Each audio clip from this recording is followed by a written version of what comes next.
गुरु ब्रह्मा गुरु विष्णु गुरुर्देवो महेश्वर गुरु साक्षात् परब्रह्म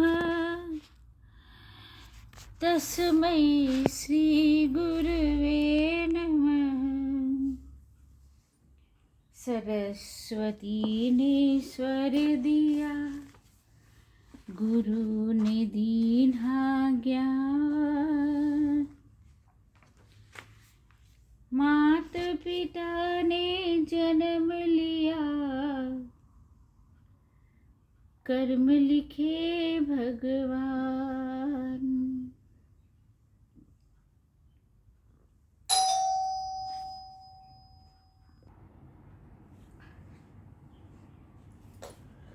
धर्म दो तरीके के होते हैं। सबसे पहले तो मेरे चैनल में स्वागत है, अभिनंदन है। धर्म दो तरीके के होते हैं, एक अंदर वाला, दूसरा बाहर वाला। तो जो बाहर दिखावा वाला धर्म है उसमें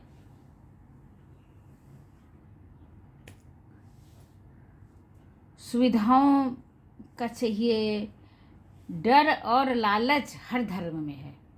ऐसा कोई धर्म नहीं है जिसमें डर और लालच ना हो।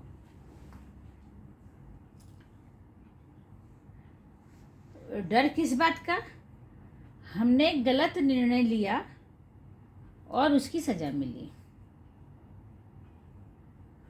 ये मानव जीवन की त्रासदी है और अपना दोष दूसरे के ऊपर रख करके हम खुश हो जाते हैं। इसमें मैं हूँ और एक उसकी हस्ती है वो जो प्रेम से नहीं डर से मुझे करना पड़ता है।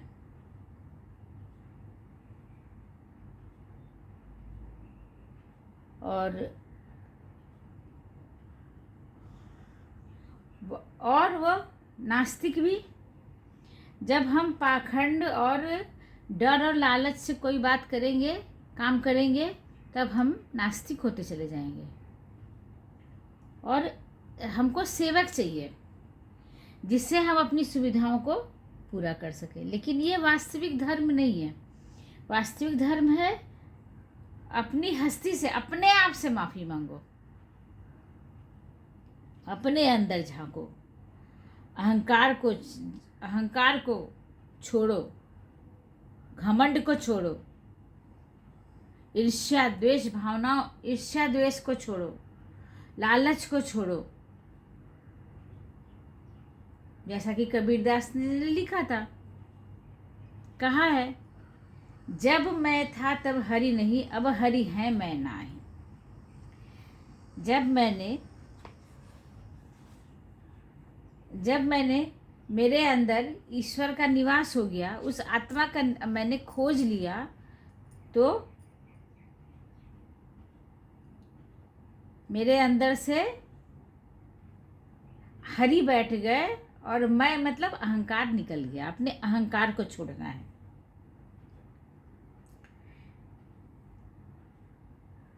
मैं बपुरा बूढ़ंदरा रहा किनारे बैठी।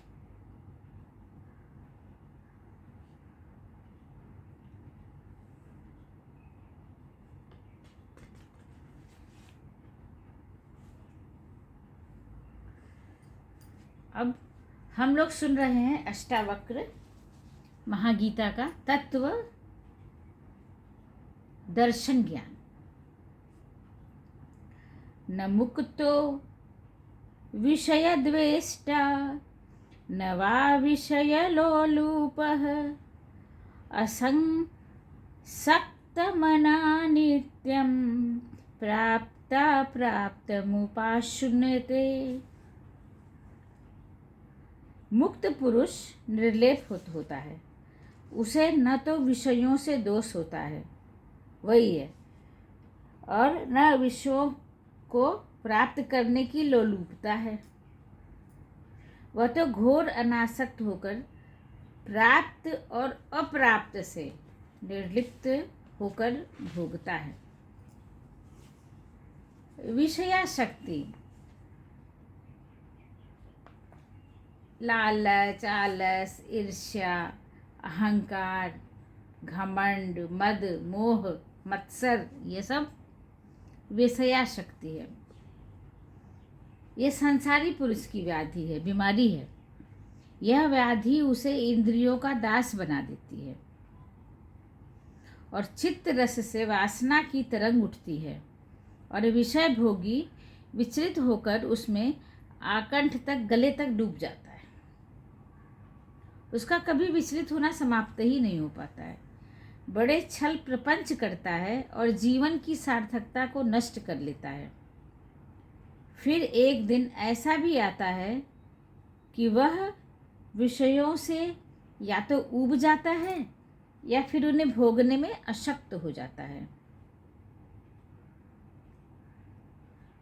दांत गिर गए तो चने का स्वाद कैसे मिलेगा? बोली भी सही से नहीं निकल पाती।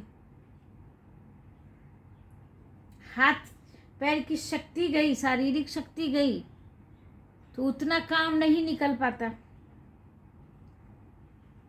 आँख की रोशनी गई तो आँख से वो चीज़ें हम देख नहीं पाते। तो जब तक हम विषय प्रेमी होंगे तब तक हम ऊपर वाले आत्मबोध नहीं हो पाएगा, हमारे अंदर हरि नहीं बैठ पाएगा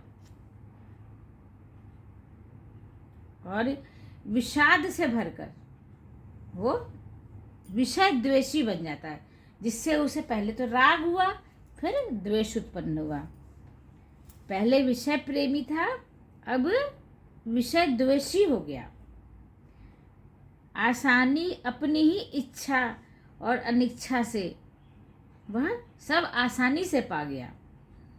अब और भी जलन है। जब सब कुछ मिल गया तो उसके बाद भी और जलन है, मानसिक शांति नहीं है। द्वेष से भरे हुए हैं, पर उसमें रस का स्मरण आते ही जैसे प्राण अटकने लगते हैं और कुछ समय और भोग लेता तो कैसा होता। ये जितना आत्म साक्षात्कार करते हैं, अगर हम फिर विषय प्रेमी हो गए तो सब मेरा जहाँ का तहाँ रुक जाता है, हम आगे नहीं बढ़ पाते।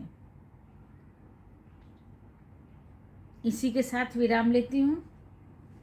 नमस्कार।